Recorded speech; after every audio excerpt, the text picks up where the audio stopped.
मतलब ये साला पिछले बार भी आया तो बवाल कराया गया था इलेक्शन में। हाँ सही है, ये थाना गाड़ी है। हाँ है सर, खराब सबसे। वीडियो के माध्यम से आप लोग देखें कि एक पुलिस अधिकारी रोशन रोही के किस तरह से बोल रहा है। वीडियो में बने रहिए, आप लोग के विस्तार से बताने वाला हूँ। यह मामला है बिहार के, जो कि बिहार में कहीं पे गए थे रोशन रोही, जो कि प्रोग्राम करने। और जब रोशन रोही चढ़े स्टेज पे, तो स्टेज पे चढ़ते ही रोशन रोही पे फायरिंग किया गया, जो कि फायरिंग करने के बाद रोशन रोही किसी तरह से अपना जान लेके भागे। और पुलिस ऐसे भी बोलते हुए नजर आ रहे हैं कि पहले भी आया था चुनाव में तो ऐसे ही बवाल करके गया था। इसी के दौरान में रोशन रोही जो कि थाना में बंद थे, 3 से 4 दिन रोशन रोही के जेल में बंद होने के बाद यह वीडियो आया।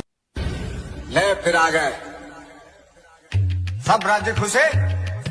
जब रोशन रोही जेल से निकले थे तब का यह वीडियो है। वीडियो के माध्यम से बताइए कि एक सिंगर पे पुलिस के बोलना है ऐसा अधिकार, और आप लोग के क्या राय है कमेंट में जरूर बताइएगा, और ज्यादा से ज्यादा इस वीडियो के शेयर कीजिएगा।